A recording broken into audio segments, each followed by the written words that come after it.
Welcome all to the Tortillas and Takes podcast. You are on once again with your boy, I'll be sure, and it is transfer portal season. That's right. Transfer portal is live and active, not just for basketball, but for football as well. All right, a lot of stuff going on. Cody Campbell is ripe and ready. Got his wallet open. Dusty Womble also has his wallet open. All right. Right, so it ain't just we don't just got one millionaire, nine-figure person, but we also got two. Right, we actually got more than two. We had a lot. Right, shout out to McCullough as well. So the millionaires are millionairing and making sure to put their money where their mouths are and get us good sports teams, and we like it. We like it a lot. So to talk about transfer portal as it's running full, fast, and heavy, I got the people's champ himself, Jeremy Gillen. What's up, Jeremy? What up, Albie? It's the best time of the year where hopes are in the wake of being crushed right back through the roof again. We start talking about how good it's going to be. Hey, we got. Here's the thing about the transfer portal: your team got the absolute best player they could have ever gotten. It's always the narrative, right? We got the guy. We got who we needed. Next year is going to be crazy different. That's how it goes every year. That's right. So it's a great time. That's right. It's a great time. And our transfer guy is so much better than your transfer guy. But I will say this guy, and I'll start off with football a little bit because, basketball got all the commotion. But football we were able to get a nice little Joey McGuire gift in the middle of the NCAA tournament because David Bailey, a guy out of Stanford, right? He's a guy that was already projected for 2026 to be a first-round pick, a star edge rusher for Stanford, right? Obviously, he got in the transfer portal because, it's Stanford. And he was probably tired of having to travel across the country every week for games playing in the ACC, despite being on the Pacific Coast. So David Bailey was in the transfer portal and committed to Texas Tech. And he chose Tech over, UCLA, which would have been a little bit closer to home, right? A lot of people thought he might go to UCLA, staying in California, all that stuff. Other people, some of our friends, were sure he'd go to Texas, right? Because everybody chooses Texas. Nobody turns down Texas. Well, David Bailey does, right? So, Texas Longhorns, get your money up and not your funny up, right? He chose Texas Tech, former freshman All-American. And this D-line, Jeremy, this D-line is scary with the inclusion of David Bailey, along with some other stars we were able to get over the transfer portal, including Lee Hunter and then some. Dude, David Bailey offers an incredible amount of lateral versatility on that second level of defense. I mean, his ability to get out wide and to pursue. I mean, last season alone, he had, 7 sacks, 5 forced fumbles on the season on a Stanford team that really wasn't that great. And so had a lot of opportunity to showcase kind of his ability. Really think that last year was kind of his highlight tape of I'm going in the transfer portal. I'm sure, especially probably mid of the season, he's like, you know what? I'm getting out of here, but I'm going to have to I'm not going to be here. I'm not going to be here, buddy. And he thought that, at that point, the best thing you can do is to do the best you can do and get that tape out there, and really did that. I mean, never slouched. Didn't have an incredible season in terms of total tackle production and stuff like that, which we like to look at first, I think, as fans. But as a disruptor and as somebody who is great in coverage, David Bailey fits the slot. And so a real compliment to what we've already been building. So I think that, like you said, this is a really dangerous. We got some monsters up on the D line right now, and it feels kind of weird for being a Texas Tech fan. So think of this front seven that has Bryce Ramirez, Jacob Rodriguez, Ben Roberts, Romello Height, David Bailey, Lee Hunter, Skylar Gill-Howard, and also rotating in with those guys, you got Anthony Holmes, another transfer, Duda Banks if he's back healthy. Right, Charles Esters, John Curry, Bryce Pollock coming in at sometimes off that corner spot, coming in linebacker as well. This is a really that's a front seven, man. That is an impressive spot in the trenches, and I'm a big believer that the best way to build a team is in the trenches. And I appreciate Cody Campbell, a guy who played in the trenches, for saying, like, yeah, I agree. I will, right? And build it on both sides of the ball there, on offense and defense on the line, right? And make that formidable. So it brings up a lot of next year and the excitement for next year and the expectation for next year, which is we should win a lot of games. What I want to say, one of the biggest woes I think we can all say as a Texas Tech fan base, like the biggest woe defensively is defensive backs. Like, hey, we're always going to get cut up in the passing game. One of the best ways to eliminate that is to give quarterbacks zero time in the pocket. And when you have an incredible defensive line and a very pressure-heavy linebacking group, like your pass defense doesn't have to, because we've had some good defensive backs come through here. But when you're asking defensive backs to defend for like 7 seconds, buddy, there is very few in the country who are making that happen. But if we get pressure on the quarterback, we create a environment where defense, like plays are only lasting 4 seconds long. Then it looks a lot different. Then you get on a little bit better of a playing field, and you don't have to have NFL quality cornerbacks. Then you just have to have guys who can do the bare minimum, right? Stay with your guy, get in space and create limited windows for a quarterback to throw in. And I think that McGuire identified that with his coaching staff as like, what's one thing we really need to fix? Getting pressure on the quarterback is something we did not do well last season. And guess what? I do not think that will be the same story this season. Yeah, no, absolutely. And so I will say, so all the money's flying in the transfer portal. Joey McGuire is still staying true to his roots, though. He's still saying that, I appreciate all this, guys. I appreciate you getting us good guys for next year, but let's still build. I'm a high school coach. I want to make high school dreams come true, and I want to give high school scholarships out. That's my Joey McGuire impression. I think it's pretty good. And so we got some commitments from the high school ranks. So not as exciting for 2025, but still exciting for the future of Texas Tech, right? Our potential future of Texas Tech. We know transfer portal is still going crazy. So J.J. Mays, right? A nice little interior lineman from Pflugerville. It really became the big get for 2026, right? And so it's funny because for 2026, we've really just been on the defensive side of the ball. Like we at the time, this is the 8th commit we've had for the 2026 class, but this is the first commit on offense we've had for this class. So it tells you where the focus is. But J.J. Mays, a big guy, right? He's a guy that is a big guy, good tape, right? Good base. And you get good size and athleticism at that size in the interior line. And he does commit to Texas Tech out of Pflugerville over teams like Houston, Baylor, Arizona State, Miami, Michigan State, Ole Miss, USC, and then Oregon, and then dunking on Stanford again. But always good to see that Texas Tech not only is able to get a good guy, a good player, but also guys that other key schools wanted, including in conference rivals.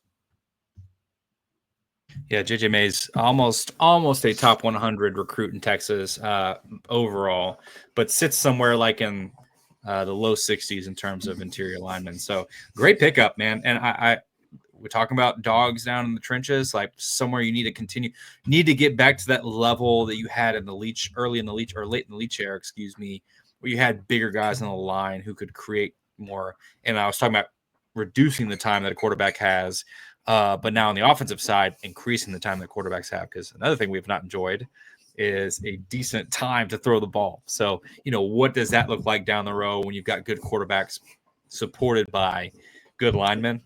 It could be a very dangerous team. I think they're building this the right way. Absolutely. And then not so mention on that one, we got a quarterback. We got a quarterback for 2020 for that class as well. We got him out of Georgia, so Stephen Cannon. Listen, I'm gonna say something.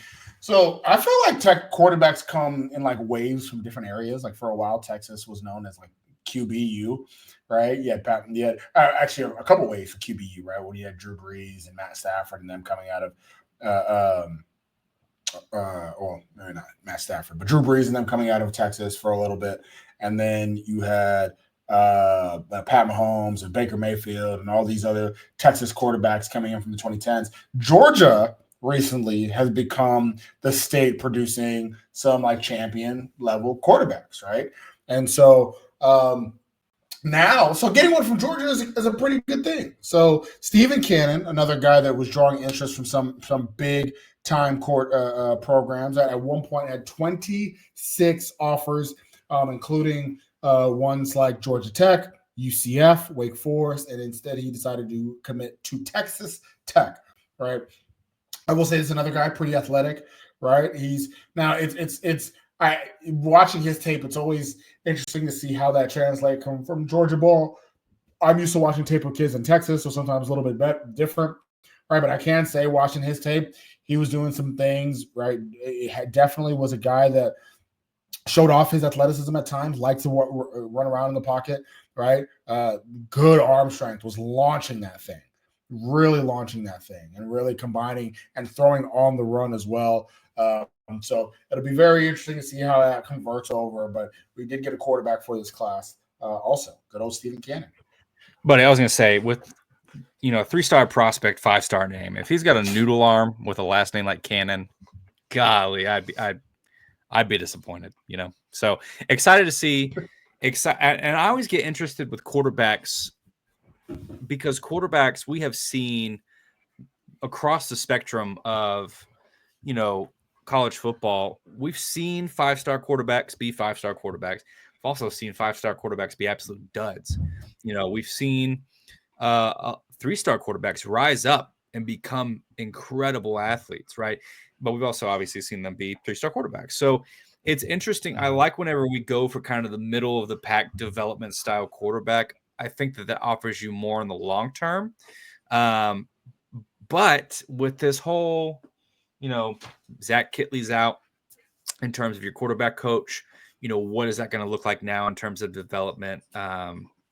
It's going to be an interesting thing down the road, developing, because when you get good quarterbacks, or you get especially brand name quarterbacks, the higher recruits, a higher caliber, quote unquote, that actually attracts a lot of linemen. That attracts a lot of skill players, right? They want to play with the quarterbacks who are going to be stars because they want to surround themselves with stars. Makes total sense. But I'm really excited. We need a quarterback with a absolute banger of a name. Just need that, right? We make it hard for media to ignore us if we got Cannon out there doing his thing, Yeah, I will say that admittedly, I think some of the schools that are after Cannon right now are, high mid-major, low major schools. What Tech has done a really good job of is finding players before everybody else finds them, right? Awesome. And so so it won't shock me if he commits now, and then all of a sudden you're seeing other schools like Georgia, like like a Georgia, like a South Carolina, like a Florida, all of a sudden start knocking and saying, "Oh, wow, this guy's pretty good." How could we didn't see him before, right? And that's what Joey McGuire and actually I say Joey McGuire, that's what our player management team has really done a great job of checking out and seeing and making sure that we are doing the proper job of finding these players, but before anyone else can. So that happens when you have the proper scouts.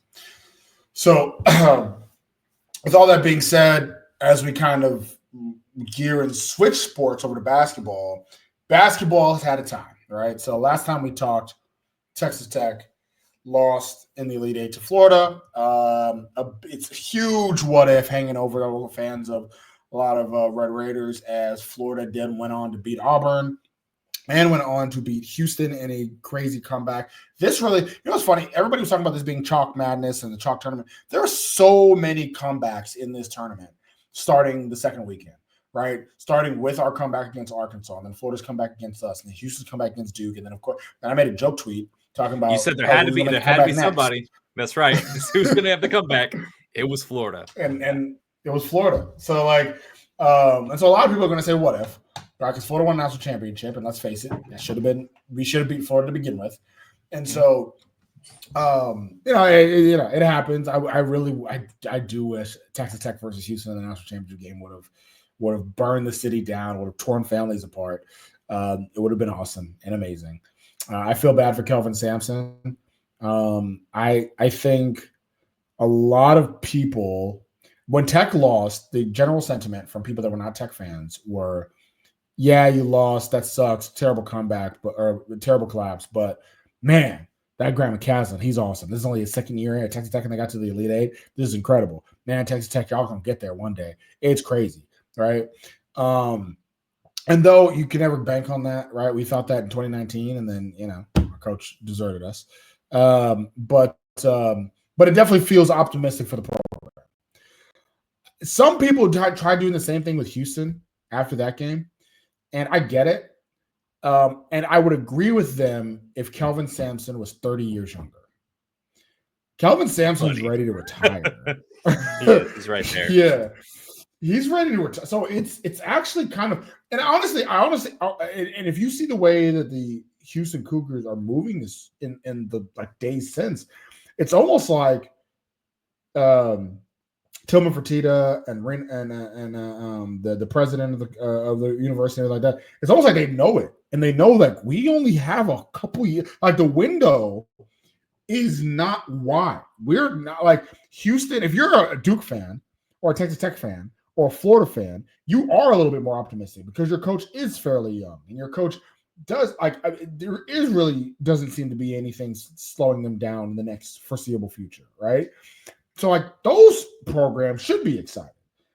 If you're Houston, and Houston fans haven't gone through they don't. I try to console some of my Houston fans because they don't know what might be coming for them if Kelvin Sampson retires and hands the reins over to his son. They don't know. We've seen it. We have seen it. If you're a Texas Tech fan, and if you're a Holy Cross fan, optimistic, yeah, exactly. Well, a lot of people don't realize that Tubby Smith handed the reins over to his son after he left at Holy Cross, and that wasn't good either, right? So a lot of Houston fans. Oh well, Kellen, he's the number 2 coach, and he'll be just fine. He's just gonna pass the reins on, okay, yeah, have fun with that. So, but I do think it's almost like Houston knows that one terrible loss, but they almost know that man, our window is not open, and what's funny is it does kind of remind me of back 30 years ago, or 40 years ago now, in 1983, 1984. They had Akeem Olajuwon, Clyde Drexler graduated. So Clyde Drexler in this aspect is Emmanuel Sharp graduated, and they had one more year at it, and they just ran into a juggernaut that is Patrick Ewing and Georgetown in the national championship game. But next year's Houston team is going to be stacked, stupid stacked. And they added Pop Isaacs. So what do you think about that Houston team that's going to be stacked and then just added a former Red Raider and Pop Isaacs? While Kelvin Sampson's at the helm, confident in their abilities to challenge for a national championship. I think about Kelvin Sampson as a coach is how I expect, the way he does his coaching is how I expect McCasland to be down the stretch, especially. Very consistent, very driven, very understanding of what is successful, and instills that in his players, and his players buy in. Kelvin Sampson's never really had a hard time at Houston getting players to buy in because it's just I know what is successful. I'm going to take you there. Right. And they're like, yes, coach. Absolutely. Having Pop Isaacs come in is a little interesting of a choice for me. Pop Isaacs very much, as our understanding, a very high volume shooter, right? Didn't really get overtly active on defense. So it's I don't know. I don't understand the move. If he turns around and becomes this all NBA guy who weighs 120 pounds wet, then okay, great. But Houston as a whole, stacked, and they're going to remain stacked again until Kelvin Sampson retires, because people do want to play for Kelvin Sampson. He is an excellent coach. You will achieve more with Kelvin Sampson as your coach than you will achieve with most other coaches in the NCAA. So like somebody you want to play for, even if he was coaching somewhere else. So it's like, yeah, going to be a dangerous team. Going to continue to be. And my projection was that Arizona, Texas Tech would be the two teams to beat kind of down the stretch in the Big 12.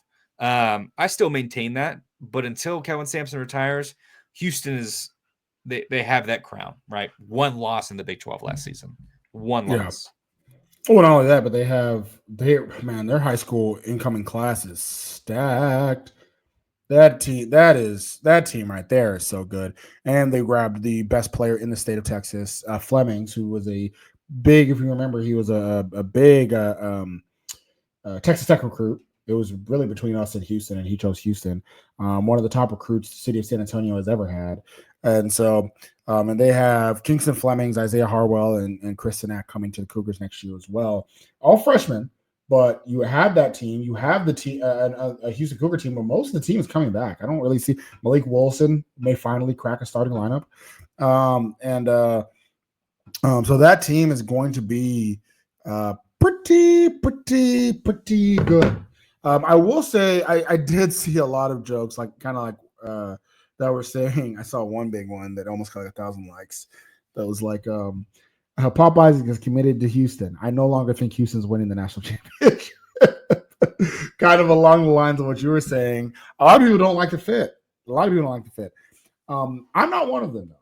I actually do. And it's because, yeah, you're right. Pop Isaacs is a shot chucker. You're right that Pop Isaacs doesn't play defense. You're right that he goes against what Houston usually likes in a player. You and everybody else are right about all of that. That is why I think he fits Houston, because Houston lost the national championship game last year. Well, I guess it is last year now, but like 2 days ago, because Emmanuel Sharp and LJ Cryer were not able to be the guy when it was time to win the game. You know who is not scared of taking the ball and saying, get the F out of my way, I'm going to be the guy to win the game here? Pop Isaacs. He ain't scared of that. It actually reminds me a lot of when Mac McClung committed to Tech. And Tech was a school that was hard-nosed defense, but really struggled sometimes to have a guy. Mac McClung came in, and remember, he was a guy that, high-volume shooter, chucker, athletic, but how does his game translate? He doesn't play defense. You know what he did at Texas Tech? Still didn't really play defense. Still was a shot chucker. Still wasn't the most efficient. But when it was time to win a game, he was going to win a game. And he played really well for us. And so I actually see that correlation a little bit better when it comes to Pop. I think it's a good move for them, if you ask me. So yeah, man, Pop, I just think Houston is, if they preseason number one, maybe. Like that's how good I think. Yeah, and that's no surprise if they're preseason number one. I can see the vision of where you're coming from with Pop. What would surprise me is that I haven't seen Kelvin Sampson really choose that style in the past. So it seems a little bit different. It's interesting. And maybe that's what he's saying is like, look, we've been right here at the end too many times to not have it. We got to switch something up. So maybe that's the vision. He's like, the guys got 2 years left in me. We're doing this. Yeah, no, facts. Facts. So there's that. So Houston likely going to be the preseason number one, depending on how the rest of the portal shakes out. A team that I think is going to end up being a preseason top 10 are your Texas Tech Red Raiders. So the Texas Tech Red Raiders had a few things happen in the portal. So first things first, Darian Williams announces that he is entering the transfer portal and the NBA draft. And with that, the Texas Tech Twitter community went a little nuts. Everybody was up in a tizzy, right? In a frenzy.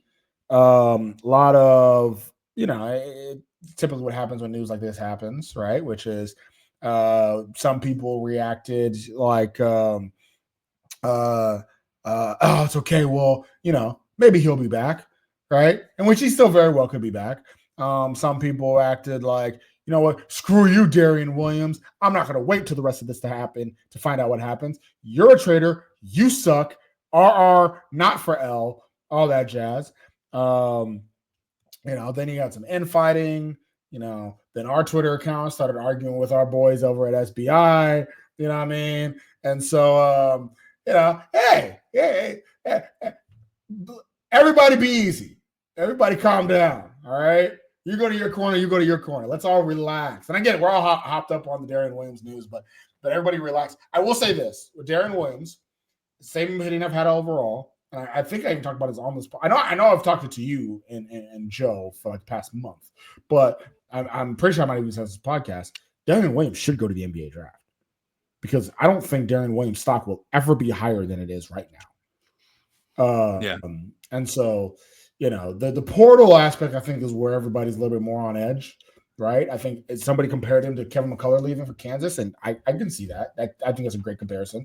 And I do think that Darren Williams, if he does not come back to Texas Tech, it will be to a Kansas, to a North Carolina. That's what I'm foreseeing. I think it would end up being to a Blue Blood. Hell, maybe to an Arkansas. That wouldn't shock me either, right? Coach Cal says, here's a bag, come over, right? Like, that wouldn't shock me either. But that's what it's along those lines. And if that's the case, hey, all power to you. All power to you. Make the money that you can now. But for Texas Tech, one thing I like is that we're not sitting around waiting for him to make his decision to come back. We're still pressing forward for next year. Yeah, I remember whenever we had the debacle between Kyler Edwards and Mac McClung, and it was like, is Mac McClung coming back? And when Mac McClung said, I'm coming back, Kyler Edwards said, I'm out.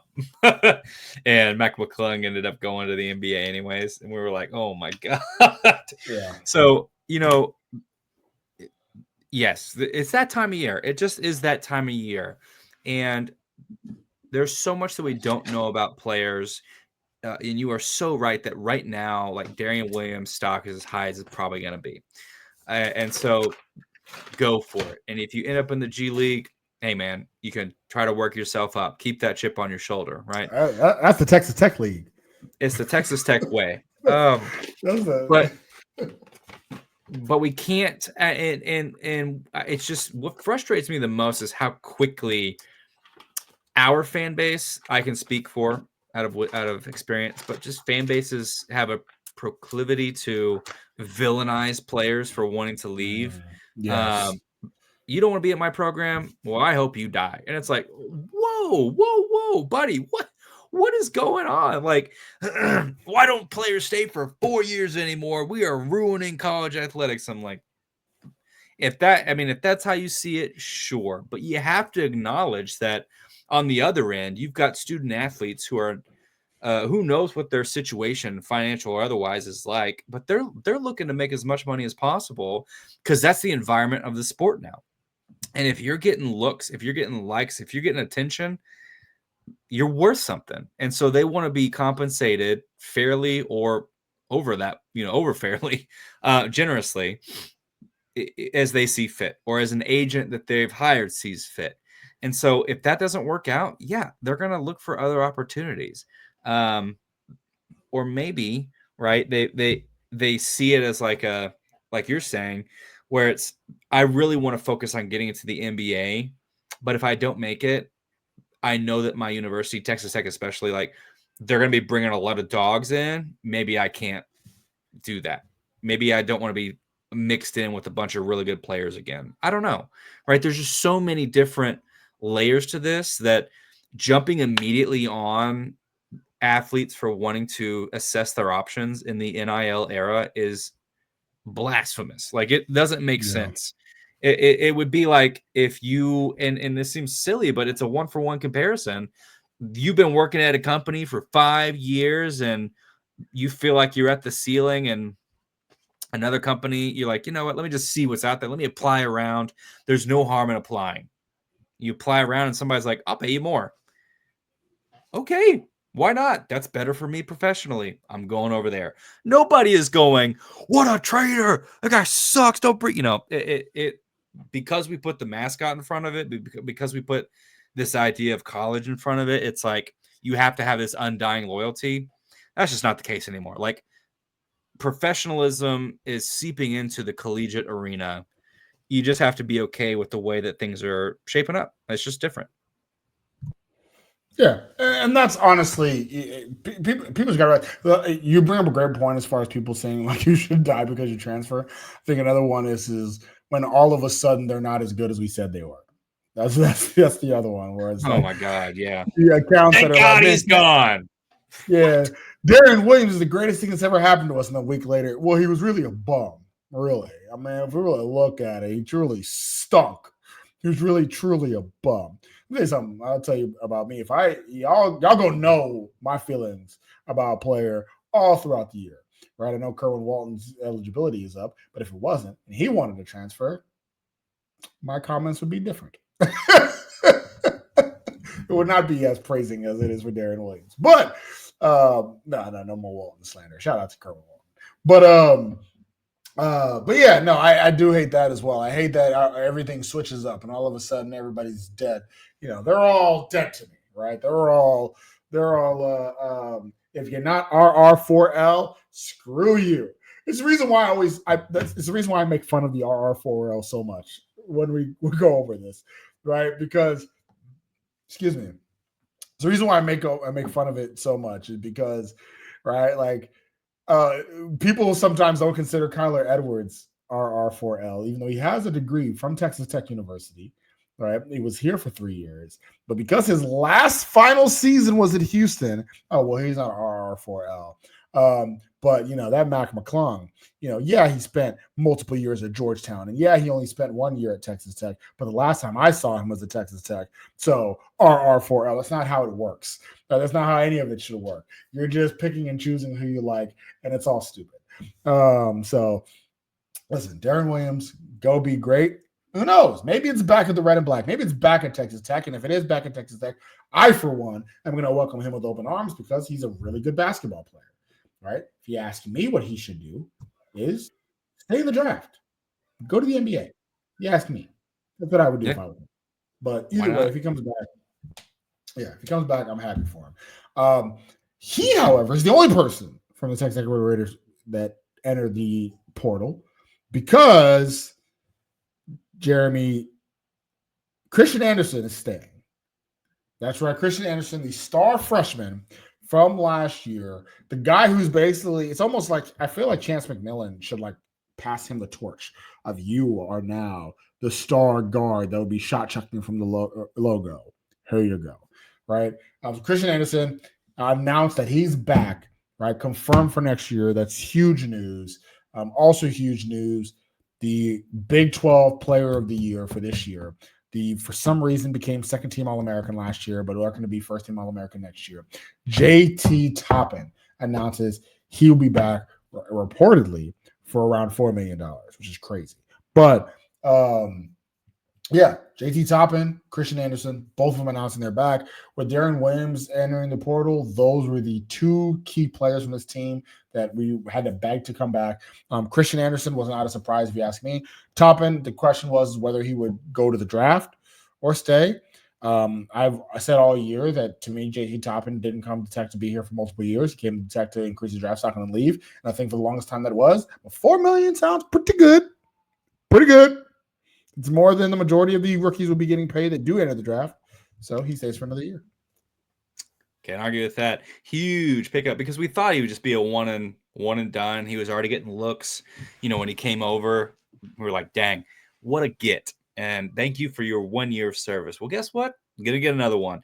And I wonder how much of that plays into – I wonder how much of his performance in the tournament definitely plays into his decision to come back and maybe the way that ended versus like, you know, yes, I can improve my draft stock because of X, Y, and Z, but maybe there's a piece of him that also wants to win some hardware, you know, get some real stuff. Because there was a lot of, I mean, he missed a substantial piece of the season where he could have definitely helped out this team advance further in the conference. And, you know, I think there's just too many pieces left on the table for Toppin for him to confidently go to the NBA and be like, I gave my best, I'm moving on, especially with the ceiling still in like an undetermined ceiling. It's like, who knows how good he can get himself up to. We were talking pre-pod, could he be a top 10 look? Maybe.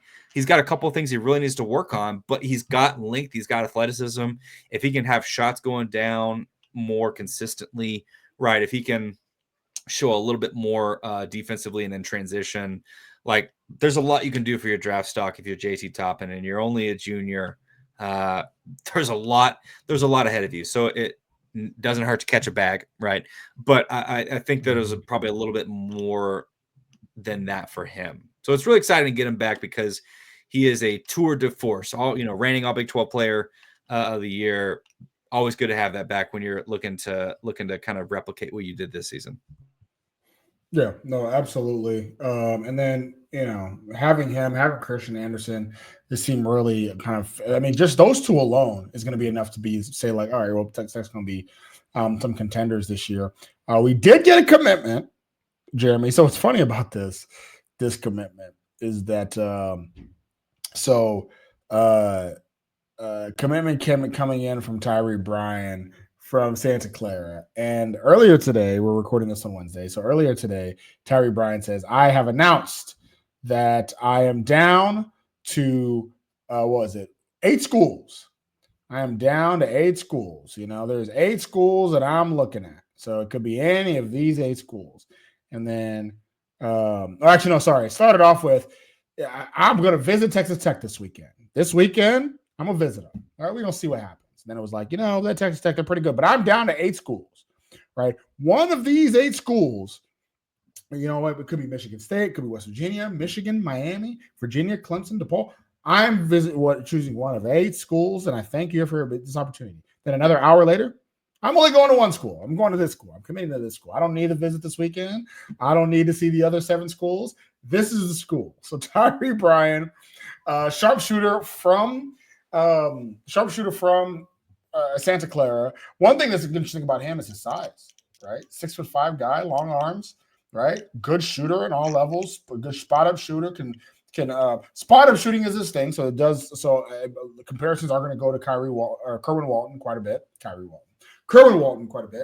Because he is a really good spot up shooter, but he's also a really good passer. I think he's an underrated passer, right? He's a very underrated passer, and he crashes the boards hard. So I do think he can do more than just shoot, but he ain't gonna really be a guy that shoots off the dribble like that, right? Not like Chance, not like Christian Anderson.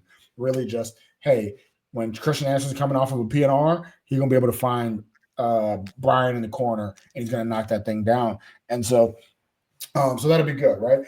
I think Tyree Bryan, this is one of those finds that wasn't just this high-ranked transfer player. This is one of those players that from the very early on, right? Season's over. Buff is like, hey, I got a guy that you may like, McCaslin. McCaslin watched the tape and says, go get him. Excuse me. And he went to go get him. And so that's as simple as that. So Tyree Bryan, good guard, good get, lengthy guy. And so it'll be good to see him in red and black next year. Yeah. Yeah, boy, what else can you say? I'm definitely interested because, so I'm trying to think of how many spots we have open. We got quite a bit of scholarship spots available. And McCaslin is going to have a lot of opportunity, and there's a lot of people coming. We've talked about, you can list that off here in a second, but we got a lot of people coming, a lot of interesting players who fit kind of different roles. But the train of McCaslin bringing people to Texas Tech, now it's not even bringing them. Now he's just picking up the phone. McCaslin's ability to recruit to this university is kind of insane, if we're being honest. Hey, you want to just come on by. You know what? Actually, let me just send you a picture. I'm like, oh, I'm in. It's just a pile of cash or some shit. It's like, I don't even need the trip. I don't even need to come. I'm like, I got you. I'm there. I'll buy my ticket today. I'll buy it. Yeah. Don't even worry about it. I'll buy it. Don't worry about it. So Bryan should be a good addition. I believe we have 5 scholarships available, depending on what, if anybody is entering the portal or what have you or something like that. So a little fluid right now, but we know that Toppin takes up a spot, Anderson takes up a spot, and then now Bryan takes up a spot. And another guy that might take up the spot is Isaiah Pasha, so Delaware guard in the transfer portal. He was a rookie of the year last year, putting up almost 12 points a game for the Blue Hens of Delaware. And so he is working to get a visit to Texas Tech. His top three is Texas Tech, Gonzaga, and Penn State. All right. He had a visit to Texas Tech. Reportedly, he may have canceled his visit to Gonzaga. And let me tell you something. A visit to Penn State, that's not going to Penn State basketball. That's not going to do anything. I lived like 2 hours away from Pennsylvania for almost 5 years, or from Penn State for almost 5 years. He gonna take one step. He's gonna look at Texas Tech, look around the USA, look around the Womble Center, and then he's gonna travel out to State College and say, "Why'd y'all make me waste this ticket?" All right, that's right. I'm not worried about that one. So if he's canceled his visit to Gonzaga, like what I'm seeing, yeah, ride it on the board. That's a good spot. Yeah. Ride it on the board. Yes, 2 for 2. Yeah. So Isaiah Pasha, really good point guard, right? And to me, Pasha becomes the Hawkins for next year, right? A better shooter. I don't think he can be a worse shooter than. Will he have the same defensive ability though? That's the real question. And so to your point, that's tough. Right? We'll see when Pasha comes in. Pasha's not a bad defender by any means, but Elijah Hawkins was on another level in the perimeter defense. So I didn't necessarily see that in Pasha's tape that he was that great of a defender. Like I think Elijah Hawkins is one of the best perimeter defenders in the country, especially at his size. So I'm not saying that to denigrate Pasha. It's just another level. But I do think Pasha offensively is a little bit better. Really good passer, really good scorer from that point guard position, and he's bigger. He's better size, right? Or taller, I should say. But he is a guy. He hasn't committed yet. Isaiah Pasha has not committed yet, but it is looking pretty good for the Red Raiders there.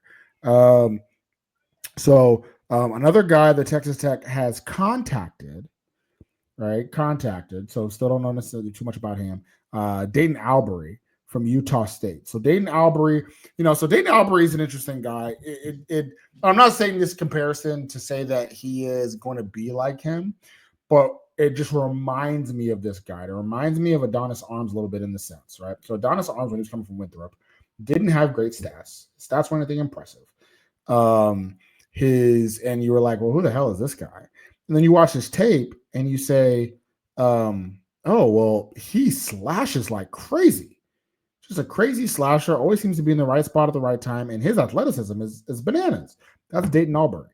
So Dayton Albury only put up 8 points a game for Utah State this year, but has bunnies, athlete, right? Can get up there both offensively and defensively, and being put in the right situation, and because he's long, right? Not too tall, but a good size on him. So he's another guy that I think can really be beneficial and helpful. And again, don't necessarily know where he's going to go, right? Some other teams that have given him interest overall outside of Texas Tech has also been Iowa, Wichita State, Clemson, East Carolina, right? VCU, Charlotte. So other teams in the mix there, but Dayton Albury, who's a really big sized wing guard player, versatile player, could be another name to look out for there. And the latest name I've seen today is Elijah Saunders from Virginia. So that's fairly new information here, Jeremy. I don't even know if you got a chance to see it. But Elijah Saunders from Virginia, a big guy, right? He's being reached out to, and he's considering Texas Tech, Kansas State, Purdue, Grand Canyon, and then returning back to Virginia. And so Elijah Saunders is another one to definitely be on the lookout for, as he can be a big piece for McCaslin as well. Wow. Yeah, that's crazy. I wonder why he's from Arizona. I wonder why either the Arizona schools haven't really reached out, but they got their own stuff to worry about. That's cool. Elijah Saunders kind of threatens Federico, you think, as a possible, hey, he comes in, Federico's asked to maybe transfer out. Well, to be honest, and also you got to think of Quintok, right? So Quintok, if you remember, he's on the team. That's right. A lot of people don't remember him, but he is on the team. He took a redshirt year. But see, it's such a patchwork team last season. Oh my God, how did we make it so far? Yeah.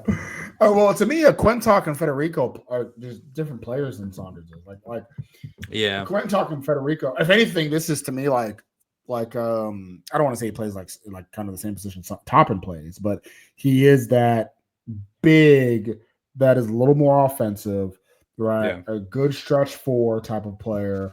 Shot 35% from three last year, right? And so imagine a scenario where you have, you maybe don't, you probably wouldn't put Saunders, Toppin, and Federico on the court at the same time, right? Because that wouldn't be great perimeter defense. But you would put, maybe Saunders and Toppin at the same time. Toppin now low, Saunders on the perimeter a little bit more, right? But he's a good shooter for his size, pretty slender, and he's not a bad defender. He's for his size, fairly athletic, decent athleticism. So yeah, I just think it gives McCaslin more to work with, and also as he's working through the offense and figuring things out, I think Saunders is a talented player, and you can't go wrong getting more talent. Same thing with Houston getting Pop Isaac. Talent is talent. Can't go wrong with it. So a couple other guys we've been looking at. Lawan Watts from Wazoo, right? So Lawan Watts is another guy that I think has a good shot at coming over here, right? He's a guy that has drawn quite a bit of interest overall. And I am for one pretty excited about the prospects of getting Lawan Watts over here, right? And so he's somebody who would be another big, so actually kind of similar to Saunders. And it wouldn't shock me, right, if it is either Watts or Saunders. Like that wouldn't shock me at all. But to me, Watts is a guy that is another wing player, right? He used to play at Eastern Washington before coming over to Wazoo. But he's a wing player. He's definitely a guy that Wazoo wanted to keep, right? And yeah, definitely a guy that Wazoo wanted to keep, and just for his athleticism, he's a guy that is man, he hustles hard, goes after the ball, goes after the basket, slashes, right, and stuff like that. So Lawan Watts, very active. Yeah, I was gonna ask who you would take between those two, even age wise, because Watts is only a sophomore, right? So yeah, and Saunders is he'll be senior. So it's like, yeah. If you had him on equal playing field, is it still Watts for you? I think Watts fits our team better than Saunders I agree. does. Yeah, I agree. So and he's got like that high motor. Yeah. I need people who are going to be under the rim and keep jumping up for the ball. That aggressiveness to go get rebounds is a lot more present in Watts than it is Saunders. And so I agree. Gives our team a lot more aggressiveness overall. Well, I think one thing also that's good about Watts is that he went from Eastern Washington his freshman year to Washington State his sophomore year, which should have been a tougher level of competition, right? So he should have at best stayed the same statistically, and he improved. He got better. He got a lot better, actually. And so he took a big leap from freshman to sophomore. So you're thinking that, well, maybe Watts can do it again. Maybe he can be a key contributor again, right? As he steps up to another level of competition.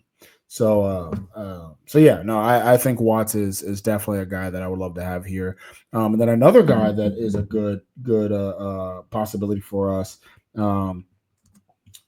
is definitely Donovan Atwell from UNC Greensboro. And so that's another guy that's been on a lot of people's radars, right? And so I am, I think for Donovan Atwell, he is a guy, he's another guard, another wing, right? And we're starting to get into this situation where for McCaslin, he's like, man, how did we get beat? Oh, yeah, those big old guards. That's what I need. I need those big old guards. Or at least Buff is saying that. Buff is looking at it from the top rope and being like, that's what you need, Grant. You don't know what you need. I got you. You need big guards. We ain't letting this happen again. Elijah Hawkins is not being locked down by a 6'6" point guard ever again. Right. And so Donovan Atwell is another guy. Now he ain't a point guard, but he is a shooter. That's another thing I forgot to fail to mention. Almost every person I've talked about can shoot the rock. Right. Donovan Atwell shot almost 40% from three last year. Like shooter from Greensboro, and he's looking for another home as well. And so this would be his senior year for him, but he's a guy that was, dropping 13 a game over at Greensboro, right? Shooting 40%. And he's actually shot 40% the last 2 years. All right. So Donovan Atwell is another one that I'd actually be really excited to see here. We need shooters, man. We need shooters. especially with Jeff Linden staying.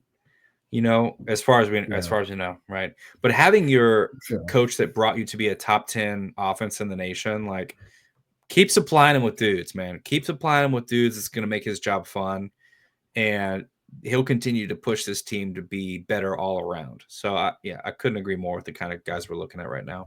Yeah, absolutely. So, a couple other guys that Texas Tech has looked at: Ryan Jones Jr., right, the Virginia Tech wing player. So he has been contacted by Tech.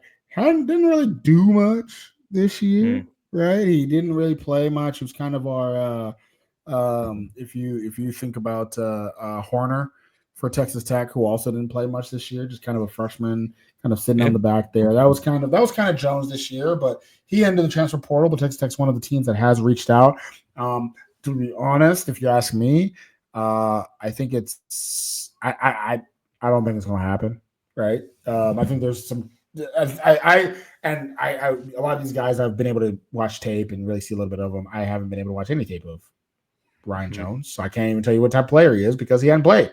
So, but it is interesting to know that, like, Purdue has also reached out and Washington State also reached out, and I'm like, so I'm like, okay, well, it's something about him that is interesting. So I just can't give much more to it. I do find it interesting that in the tweet that talked about Texas Tech reaching out to him, he's like reading a book in his VT jersey, and I'm like, what the hell? Yeah. Okay, LeBron, you didn't read that. Yeah.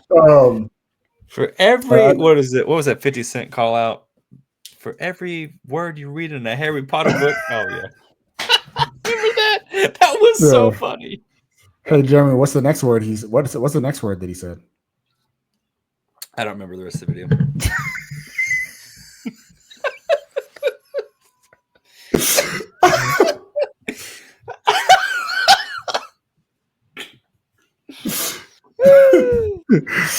So another guy that we another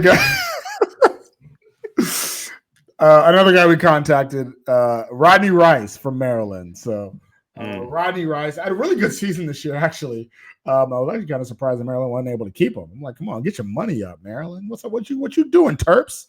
But put up 14 points a game for Maryland this year. And to reach this reminds me of, we think of the women's game. Angel Reese, the number 2 player in the class, go commit to Maryland. You couldn't keep her. She went to LSU and won a national championship. So maybe that's what happens with Rodney Rice. Hey, right? Come on, Rodney. You can't keep the hometown person at home. Rodney Rice, who had put up 14 points, helped Maryland. Maryland didn't win didn't win the Big Ten. I forgot they're in the Big Ten. It's still weird. But Maryland didn't win the Big Ten, but they did finish second in the Big Ten. Really good team this year. I really enjoyed Maryland this year.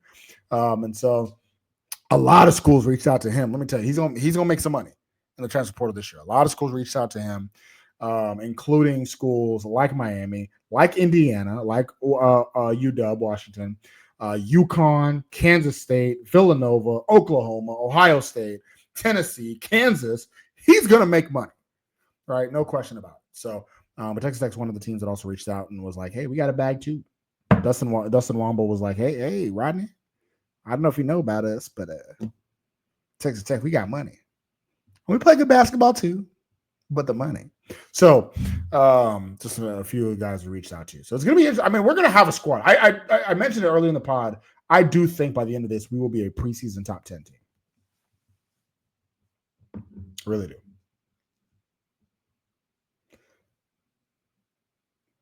And I don't know what Jeremy's doing with his mute, but could not unmute myself to save my life. Really? You do think top 10? I think so. I mean, for one, Texas Tech shouldn't have been ranked 8th at the end of the year to begin with. I think that was kind of weird. Right? We should have probably been fifth. Logically, we should have been 5th. Yeah. But anyways, it doesn't really matter. But I think the news of, I think at the end of the day, if you're a college basketball fan, you know who JT Toppin is. You do even now. If you didn't know who, even if you didn't know who JT Toppin was before, you said, "Oh, he's the Big 12 Player of the Year. Oh, he's killing it in the tournament. Oh, he's like, you know who JT Toppin is now. JT Toppin may end up being a preseason All-American. Yeah, right? A preseason first-team All-American. He's likely going to be the preseason Big 12 Player of the Year. So he's going to get all these accolades off top. So you're already going to know who JT Toppin is off top. And then you're going to say, okay, well, JT Toppin's so good. Well, what about the rest of the team? And then you're going to say, oh, man, they got Christian Anderson. They got this guy. They got this guy coming back. They got this guy coming back. Oh, okay. Well, yeah. No, this is it's on a a different pretty lens, good team. Yeah. So I do think we're going to – we should let me rephrase. I think we should be a preseason top 10 team. I know how teams school – I know how the national media and not just national media, people, period, like to see the double T and be like, ugh. You know, we talked about a pre-pod. Tyler Shuck goes from being the worst quarterback in the world to being a potential first-round pick because he no longer has a double T next to his name. Now he has a weird-shaped L, and they're like, "Oh, Louisville, wow, he must be good." Oh, you know who else played at Louisville? Yeah. Jalen Tyson spends a year out in freaking Cal, and he's a 20th pick in the NBA draft. Like, what the hell? Yeah. This might be one of the first times. I cannot think of another time where the Texas Tech basketball team comes into a year with, and this is way projecting, but like if we did make preseason top 10, that would demand a lot of respect from the national media that Texas Tech basketball has not gotten in a turnover. Even after having a good season, because usually people transfer out, people leave, people, whatever. So we don't have like that stable coming back, like, oh, that's a big guy to come back. JT Toppin changes that whole narrative, which is really cool. Yeah. And it's really cool for him too. Yeah, no, absolutely. Trying to do a quick Google search to see the last time we started the season, preseason ranked. No, I didn't have to go back that far. It was 2 years ago. 2 years ago, we were preseason 25th ranked. Yeah, I forgot about that. We were preseason 25th ranked 2 years ago. The 2021 season, we were preseason 14th ranked, which that may be one of the highest rankings we've had. Actually, the year after the championship game, we were preseason 13th ranked, and that's we were national runner-ups. Yeah, that makes sense. That makes sense. So other than that, it's never happened. So funny enough, so we've only been preseason ranked 3 times in our history. Wow, interesting. And those are the 3 times. That'd be something, man. Yeah, those are the 3 times. Third year, Grant McCasland, top 10 team in the nation. So if we're preseason higher than 13th ranked, it'll be the highest preseason ranking in Texas Tech history. So build the statue. Yeah. Where's the lifetime contract? I'm surprised we haven't. Dust that guy off again. God. Did we extend McCaslin last year? Probably, right? I think so. Yeah, we did. I know. Like now, see, that's the thing is now I'd be okay with extending McCaslin. Like I hate extending after 1 year. Yeah, you go to the Elite Eight the second year, then you can extend the guy. It's like, hey, hold on, let's keep this going. Yeah, exactly. Anything else you want to say to the people? Next pod, we are going to talk softball, and to give you guys a taste of what that means. Texas Tech softball last season with Craig Snyder, Coach Snyder, who ended up at Tennessee or whatever, who cares, finished 29-21 overall. Wow. Pretty good for softball. 8-16 in conference. And that was a huge step forward whenever he finished off that season like that. I was like, wow, who knows what's going to happen this year, buddy? And we're not done with the season. We're 31-9, 11-1 in conference, 11-1. An incredible turnaround. We'll talk about what Coach Glasgow is doing. We'll talk about, what pieces of this team make it what it is. No surprise, it's Nigeria Canada. But a lot of really cool things with softball. Oh, really? Who's that? Well, we'll talk about her, Albie. We'll talk about her next week. You had your first sweep in softball history, of a conference opponent, which begs a question: is Utah good at anything? And we're primed for a really exciting postseason appearance. So that'll be next week, though. Tune in. Yep, absolutely. And indoor track actually had their indoor track championships. We forgot to talk about that last month. A little disappointing.